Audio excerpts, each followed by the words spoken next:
अगर मैं आपसे कहूं कि मार्केट में 90% लोग इसलिए पैसा नहीं खोते क्योंकि उन्हें स्ट्रैटेजी नहीं आती, बल्कि इसलिए खोते हैं क्योंकि उनका माइंडसेट अनट्रेंड है, तो क्या आप मानेंगे? मैंने अपनी ट्रेडिंग जर्नी में हज़ारों चार्ट देखे, सैकड़ों सिस्टम्स टेस्ट किए, लेकिन असली ब्रेक थ्रू मुझे तब मिला जब मैंने चार्ट से ज़्यादा खुद को स्टडी करना शुरू किया। और आज इस वीडियो में मैं आपको वही डेली रूटीन बताने वाला हूँ जिसने मेरी ट्रेडिंग को जुआ से प्रोफेशन में बदला। हम बात करेंगे कि सुबह मार्केट ओपन से पहले मैं अपने माइंड को कैसे प्रोग्राम करता हूँ, कैसे मैं रिस्क मैनेजमेंट पहले तय कर लेता हूँ ताकि मार्केट मुझे इमोशनल न बना सके, कैसे मार्केट आवर्स में मैं सिर्फ प्रोसेस पर फोकस करता हूँ और रिजल्ट को सेकेंडरी रखता हूँ, और कैसे पोस्ट मार्केट एनालिसिस मेरी ग्रोथ का असली इंजन बनता है। मैं आपको अपनी रियल आप बीती बताऊंगा, वो दिन भी जब मैंने ईगो में आकर अपना डिसिप्लिन तोड़ा और अकाउंट को नुकसान पहुंचाया, और वो मोमेंट भी जब मुझे समझ आया कि सफल ट्रेडर बनने के लिए प्रेडिक्शन नहीं, प्रोबेबिलिटी में जीना पड़ता है। अगर आप सच में जानना चाहते हैं कि एक प्रोफेशनल ट्रेडर का पूरा दिन अंदर से कैसा दिखता है, माइंडसेट से लेकर एग्जीक्यूशन तक, तो इस वीडियो को पूरा देखिए। अब मैं आपको शुरुआत से ले चलता हूँ, जहाँ हर सफल ट्रेडर का दिन वास्तव में शुरू होता है। जब मैंने ट्रेडिंग शुरू की थी तो मुझे पूरा यकीन था कि अगर मैं सही इंडिकेटर ढूंढ लूँ, सही स्ट्रैटेजी खरीद लूँ या किसी सफल ट्रेडर का सिस्टम कॉपी कर लूँ तो मैं लगातार पैसा कमा पाऊंगा। उस समय मुझे लगता था कि मार्केट एक पहेली है और जिसे उसका सही पैटर्न मिल गया वही जीत जाएगा। लेकिन धीरे धीरे मुझे समझ आया कि मार्केट पहेली नहीं है, वह एक अनिश्चित वातावरण है जहां हर क्षण कुछ भी हो सकता है। मेरी सबसे बड़ी गलती यह थी कि मैं हर ट्रेड को पर्सनल लेता था। अगर ट्रेड प्रॉफिट में जाता था तो मेरा सेल्फ कॉन्फिडेंस आसमान छूने लगता था। अगर लॉस होता था तो मुझे लगता था कि मार्केट मेरे खिलाफ है। यहीं से असली समस्या शुरू होती है, क्योंकि जैसे ही आप मार्केट को पर्सनल लेते हैं, आपका माइंड डिफेंस मोड में चला जाता है। मैं आपको एक रियल एक्सपीरियंस बताता हूँ। एक बार मैंने लगातार 4 प्रॉफिटेबल ट्रेड लिए। मुझे लगा कि अब मैं मार्केट को समझ चुका हूँ। 5वें ट्रेड में मैंने अपने रिस्क मैनेजमेंट के नियम तोड़ दिए, स्टॉप लॉस दूर कर दिया, पोजीशन साइज बढ़ा दी, क्योंकि मुझे पूरा भरोसा था कि यह ट्रेड भी मेरे पक्ष में जाएगा। लेकिन मार्केट ने रिवर्स किया और कुछ ही मिनटों में मेरी पिछले 4 ट्रेड की कमाई चली गई। उस दिन मैंने सिर्फ पैसा नहीं खोया, मैंने यह सीखा कि ओवर कॉन्फिडेंस उतना ही खतरनाक है जितना डर। यहीं से मेरी सोच बदलनी शुरू हुई। मैंने खुद से एक कठिन सवाल पूछा, क्या मैं सच में मार्केट को कंट्रोल करना चाहता हूँ या खुद को? सफल ट्रेडर का दिन चार्ट से नहीं, माइंडसेट से शुरू होता है। सुबह जब आप उठते हैं तो आपका ब्रेन अभी भी न्यूट्रल स्टेट में होता है। अगर आप उसी समय मोबाइल उठाकर मार्केट की मूवमेंट देखने लगते हैं तो आप अपने माइंड को रिएक्टिव बना देते हैं। आप पहले ही किसी गैप अप या गैप डाउन को देखकर इमोशनल एंकरिंग कर लेते हैं। फिर आपका पूरा दिन उसी एंकरिंग के आधार पर चलता है। मैंने अपनी दिनचर्या बदल दी। मैं सुबह उठकर पहले खुद को याद दिलाता था कि आज का दिन नया है, कल का प्रॉफिट या लॉस आज के निर्णय को प्रभावित नहीं करेगा। यह सुनने में सरल लगता है, लेकिन व्यवहार में बहुत कठिन है, क्योंकि हमारा माइंड पैटर्न बनाता है। अगर कल आपने लॉस लिया है तो आज आपका माइंड सुरक्षा चाहता है। अगर कल आपने प्रॉफिट लिया है तो आज आपका माइंड आक्रामक होना चाहता है। लेकिन मार्केट को आपके कल से कोई मतलब नहीं है। मार्केट को आपकी फीलिंग्स से कोई फर्क नहीं पड़ता। वह सिर्फ प्राइस और वॉल्यूम के आधार पर मूव करता है। मैं हर सुबह 15 से 20 मिनट सिर्फ अपने माइंड को कंडीशन करता था। मैं खुद से कहता था, मेरा काम सही होना नहीं है, मेरा काम कंसिस्टेंट होना है। मैं हर ट्रेड को इंडिपेंडेंट इवेंट की तरह देखूंगा। इसका मतलब यह है कि पिछले ट्रेड का रिजल्ट अगले ट्रेड की प्रोबेबिलिटी को नहीं बदलता। यहीं अधिकतर ट्रेडर्स फेल होते हैं। वे 3 लॉस के बाद सोचते हैं कि अब तो प्रॉफिट आना ही चाहिए, या 3 प्रॉफिट के बाद सोचते हैं कि अब मैं अजेय हूँ। लेकिन मार्केट में ऐसी कोई गारंटी नहीं है। हर ट्रेड एक नई संभावना है। मैं आपको एक सिंपल उदाहरण देता हूँ। मान लीजिए आप एक सिक्का उछालते हैं। अगर लगातार 3 बार हेड आता है तो क्या चौथी बार टेल आना तय है? नहीं, हर बार की प्रोबेबिलिटी स्वतंत्र है। ट्रेडिंग भी यही है। जब तक आप इस प्रोबेबिलिटी के सिद्धांत को अपने माइंड में नहीं बैठाते, तब तक आपका डेली रूटीन मजबूत नहीं बन सकता, क्योंकि आप हर दिन रिजल्ट के आधार पर खुद को जज करेंगे, प्रोसेस के आधार पर नहीं। मैंने यह भी समझा कि सफल ट्रेडर बनने के लिए पहले आपको अपने डर और लालच को पहचानना होगा। डर आपको जल्दी एग्जिट कराता है, लालच आपको स्टॉप लॉस हटाने पर मजबूर करता है। दोनों ही आपकी लॉन्ग टर्म परफॉर्मेंस को नुकसान पहुंचाते हैं। इसलिए मेरे दिन की शुरुआत आत्मनिरीक्षण से होती थी। मैं खुद से पूछता था, क्या मैं आज किसी पिछली घटना से प्रभावित हूँ? क्या मैं आज किसी नुकसान की भरपाई करने के इरादे से ट्रेड करने जा रहा हूँ? अगर जवाब हाँ होता था तो मैं ट्रेडिंग से दूरी बना लेता था। यहाँ एक महत्वपूर्ण बात समझिए, प्रोफेशनल ट्रेडर का लक्ष्य रोज पैसा कमाना नहीं है। उसका लक्ष्य है अपने सिस्टम को कंसिस्टेंट तरीके से एग्जीक्यूट करना। पैसा उस कंसिस्टेंसी का बाय प्रोडक्ट है। जब यह समझ मेरे अंदर गहराई से बैठ गई तब मेरा डेली रूटीन स्थिर होने लगा। अब मैं मार्केट से पहले खुद को तैयार करता था ताकि मार्केट मुझे तैयार न करे, और यही वह आधार है जिस पर पूरा दिन टिका होता है। अगर सुबह आपका माइंड क्लियर है, अगर आपने स्वीकार कर लिया है कि अनिश्चितता इस गेम का हिस्सा है, तो आप इमोशनल डिसीजन कम लेंगे। अब हम समझने वाले हैं कि मार्केट ओपन से पहले मैं खुद को कैसे प्रोग्राम करता था, अपना ट्रेडिंग प्लान कैसे रिव्यू करता था, और रिस्क मैनेजमेंट को पहले ही कैसे तय कर लेता था ताकि दिन की दिशा शुरुआत में ही स्पष्ट हो जाए। जब सुबह मैं अपने माइंड को न्यूट्रल और स्थिर कर लेता था तब अगला चरण शुरू होता था, और यही वह जगह है जहां अधिकतर ट्रेडर्स सबसे बड़ी गलती करते हैं। वे सीधे चार्ट पर चले जाते हैं, लेकिन मैंने सीखा कि चार्ट देखने से पहले अपने नियम देखना ज़्यादा ज़रूरी है। मैं अपनी ट्रेडिंग प्लान को रोज़ पढ़ता था। हाँ, रोज़, भले ही वह मुझे याद था, क्योंकि पढ़ना और याद होना दो अलग बातें हैं। जब आप उसे पढ़ते हैं तो आप अपने माइंड को रिप्रोग्राम करते हैं। आप उसे याद दिलाते हैं कि आपका काम हर मूव पकड़ना नहीं है, बल्कि अपनी एज के साथ ट्रेड करना है। मैं अपने प्लान में 3 चीज़ों पर विशेष ध्यान देता था। पहला, मेरा सेटअप क्या है, कौन सा पैटर्न या कौन सी कंडीशन मेरे लिए वैध एंट्री है। दूसरा, मेरा स्टॉप लॉस कहाँ होगा। और तीसरा, मेरा रिस्क प्रति ट्रेड कितना होगा। यहाँ मैं एक बहुत महत्वपूर्ण बात साझा करना चाहता हूँ। रिस्क मैनेजमेंट मार्केट ओपन होने के बाद तय नहीं होता, वह पहले तय होता है।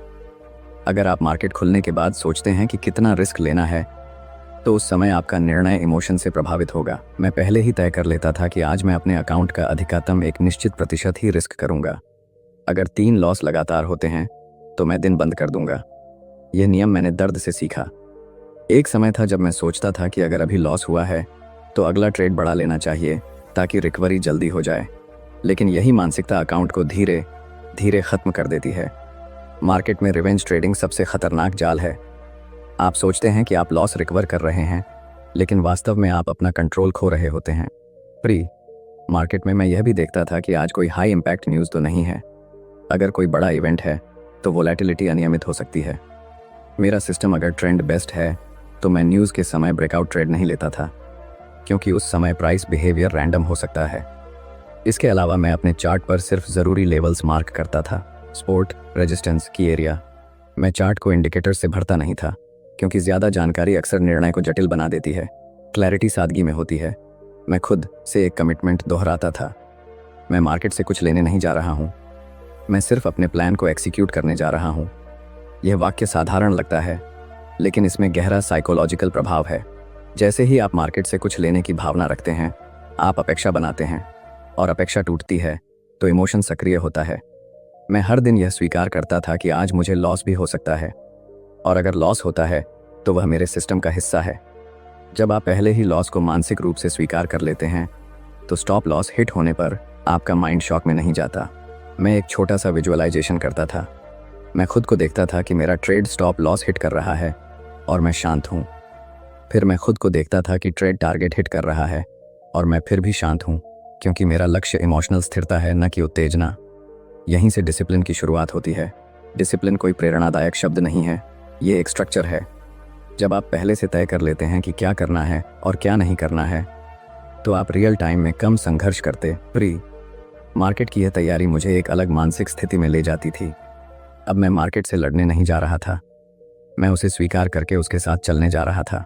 और जब यह मानसिक स्पष्टता स्थापित हो जाती है, तब अगला चरण आता है जहां असली परीक्षा होती है, क्योंकि मार्केट खुलते ही आपकी सारी तैयारी टेस्ट होती है। अब हम समझने वाले हैं कि मार्केट आवर्स के दौरान मैं अपने प्लान को कैसे एग्जीक्यूट करता था, इमोशंस को कैसे मैनेज करता था, और हर ट्रेड को एक इंडिपेंडेंट इवेंट की तरह कैसे ट्रीट करता था। जब मार्केट ओपन होता है तो असली खेल शुरू होता है। यहाँ आपकी स्ट्रैटेजी नहीं, आपका माइंडसेट टेस्ट होता है।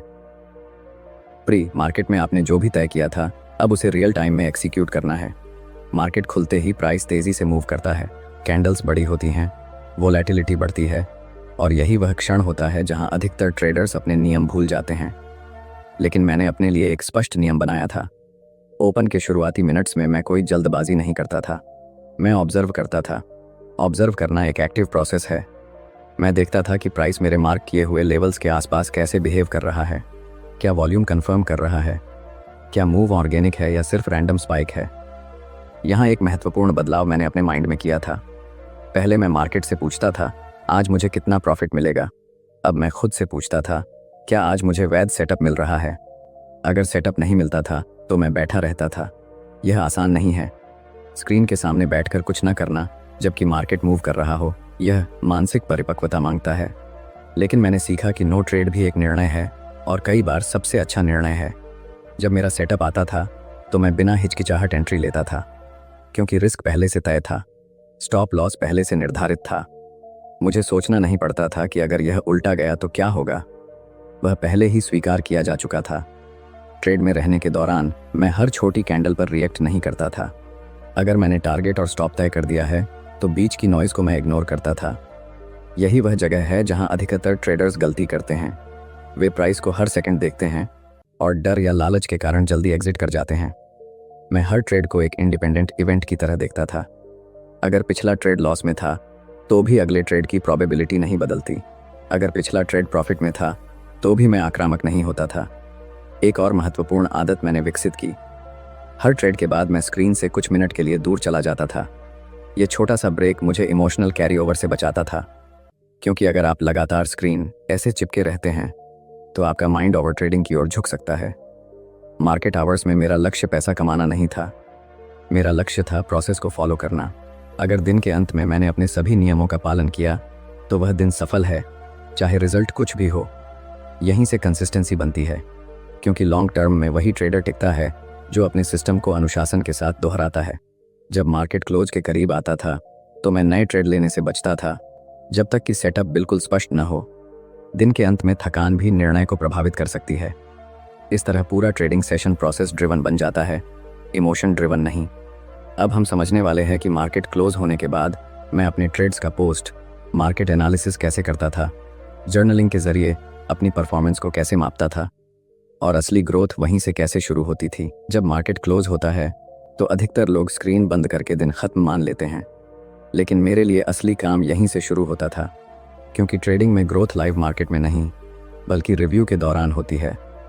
मैं सबसे पहले अपने सभी ट्रेड्स को जर्नल में रिकॉर्ड करता था। सिर्फ एंट्री और एग्जिट प्राइस लिखना पर्याप्त नहीं है। मैं यह भी लिखता था कि उस समय मेरा माइंडसेट क्या था। क्या मैंने प्लान के अनुसार एंट्री ली? क्या स्टॉप लॉस वही था जो पहले तय किया था? क्या मैंने बीच में कोई इमोशनल निर्णय लिया? यह आत्मविश्लेषण आसान नहीं होता, क्योंकि यहाँ आपको खुद से ईमानदार होना पड़ता है। अगर ट्रेड प्रॉफिट में है लेकिन आपने नियम तोड़े थे तो वह अच्छी ट्रेड नहीं है, और अगर ट्रेड लॉस में है लेकिन आपने सभी नियम फॉलो किए हैं तो वह खराब ट्रेड नहीं है। यही वह मानसिक बदलाव है जिसने मेरी परफॉर्मेंस को बदला। पहले मैं सिर्फ प्रॉफिट और लॉस देखता था, अब मैं प्रोसेस क्वालिटी देखता था। मैं अपने ट्रेड्स को 2 श्रेणियों में बांटता था। एक, सिस्टम लॉस। यह वह लॉस है जो प्रोबेबिलिटी का हिस्सा है। दूसरा, इमोशनल लॉस। यह वह लॉस है जो मैंने नियम तोड़ कर लिया। धीरे धीरे मैंने देखा कि मेरे अकाउंट को सबसे ज़्यादा नुकसान सिस्टम लॉस से नहीं बल्कि इमोशनल लॉस से हो रहा था। और जैसे ही मैंने इमोशनल लॉस को कम करना शुरू किया, मेरी इक्विटी कर्व स्थिर होने लगी। हर हफ्ते मैं अपने डेटा को समरी करता था। मेरी विन रेट क्या है? मेरा average risk to reward ratio क्या है? क्या मैं ओवर ट्रेडिंग कर रहा हूँ? क्या मैं कुछ खास समय में ज़्यादा गलती करता हूँ? डेटा झूठ नहीं बोलता। इमोशन आपको भ्रमित कर सकता है, लेकिन डेटा आपको स्पष्ट तस्वीर देता है। कई बार ऐसा होता था कि 3-4 दिन लगातार लॉस हुए। पहले मैं सिस्टम बदल देता था, लेकिन जब मैंने डेटा को देखना शुरू किया तो समझ आया कि लॉस का यह क्रम भी सिस्टम की सांख्यिकीय संरचना का हिस्सा है। अगर लॉन्ग टर्म में सिस्टम प्रॉफिटेबल है तो शॉर्ट टर्म ड्रॉडाउन से घबराने की ज़रूरत नहीं है। पोस्ट मार्केट एनालिसिस ने मुझे धैर्य सिखाया। इसने मुझे यह सिखाया कि ट्रेडिंग एक मैराथन है, स्प्रिंट नहीं। दिन के अंत में मैं खुद से एक सवाल पूछता था, क्या मैंने आज अपने डिसिप्लिन का सम्मान किया? अगर जवाब हाँ है तो मैं संतुष्ट रहता था, क्योंकि पैसा कंसिस्टेंट प्रोसेस का परिणाम है, लक्ष्य नहीं। यहीं से एक ट्रेडर धीरे धीरे प्रोफेशनल मानसिकता की ओर बढ़ता है। वह भाग्य पर नहीं, संरचना पर भरोसा करता है। अब हम समझने वाले हैं कि ट्रेडिंग सिर्फ चार्ट और जर्नल तक सीमित नहीं है, बल्कि आपकी लाइफस्टाइल, हेल्थ और ओवरऑल माइंडसेट किस तरह आपके रिजल्ट को सीधे प्रभावित करते हैं। अब जब आपने सुबह का माइंडसेट, प्री मार्केट तैयारी, लाइव एक्सिक्यूशन और पोस्ट मार्केट एनालिसिस समझ लिया है, तो एक आखिरी लेकिन सबसे गहरी परत बाकी है, और वह है आपकी लाइफस्टाइल। मैंने एक समय यह गलती की थी कि मैं सोचता था ट्रेडिंग सिर्फ स्क्रीन पर होती है। अगर मैं ज़्यादा घंटे चार्ट देखूंगा तो ज़्यादा पैसा कमाऊंगा। लेकिन सच इसका उल्टा निकला। जितना ज़्यादा मैं स्क्रीन से चिपका, उतना ज़्यादा मैं इमोशनल हुआ। जितना ज़्यादा मैं थका, उतने खराब निर्णय लिए। धीरे धीरे मुझे समझ आया कि ट्रेडिंग एक हाई परफॉर्मेंस प्रोफेशन है। जैसे एथलीट अपने शरीर को ट्रेन करता है, वैसे ही ट्रेडर को अपने माइंड और शरीर दोनों को संतुलित रखना पड़ता है। अगर आपकी नींद पूरी नहीं है तो आपका निर्णय लेने का सिस्टम कमज़ोर हो जाता है। अगर आप लगातार तनाव में हैं तो आपका रिस्क मैनेजमेंट ढीला पड़ जाता है। अगर आपकी पहचान सिर्फ एक ट्रेडर तक सीमित है तो हर लॉस आपके सेल्फ कॉन्फिडेंस को हिला देगा। मैंने अपनी दिनचर्या में रेगुलर एक्सरसाइज शामिल की। यह सिर्फ हेल्थ के लिए नहीं था, यह मानसिक स्थिरता के लिए था। मैंने यह भी तय किया कि मैं अपने जीवन में ट्रेडिंग के अलावा भी गतिविधियां रखूंगा, क्योंकि जब आपका पूरा आत्ममूल्य सिर्फ अकाउंट बैलेंस पर निर्भर होता है तो आप निष्पक्ष निर्णय नहीं ले सकते। मैं हर दिन के अंत में खुद से यह नहीं पूछता था कि आज कितना कमाया। मैं यह पूछता था कि क्या मैं आज भावनात्मक रूप से स्थिर रहा, क्या मैंने अपने नियमों का सम्मान किया। यही स्थिरता लॉन्ग टर्म सफलता की नींव है। ट्रेडिंग में अनिश्चितता स्थायी है, लेकिन आपका माइंडसेट स्थिर हो सकता है। अगर आप इस पूरे डेली रूटीन को देखें तो यह चार्ट से शुरू नहीं होता और चार्ट पर ख़त्म नहीं होता। यह आपकी सोच से शुरू होता है, आपके अनुशासन से गुजरता है, आपके डेटा से मजबूत होता है और आपकी लाइफस्टाइल से सुरक्षित रहता है। याद रखिए, सफल ट्रेडर वह नहीं है जो हर दिन प्रॉफिट करे। सफल ट्रेडर वह है जो हर दिन प्रोसेस को दोहराए। कंसिस्टेंसी ही असली एज है। अगर आपको यह वीडियो वैल्यू दे रहा है तो इसे लाइक ज़रूर करें ताकि यह ज़्यादा लोगों तक पहुँचे। चैनल को सब्सक्राइब करें, क्योंकि यहाँ हम ट्रेडिंग को सिर्फ स्ट्रैटेजी के स्तर पर नहीं बल्कि माइंडसेट और साइकोलॉजी के स्तर पर समझते हैं।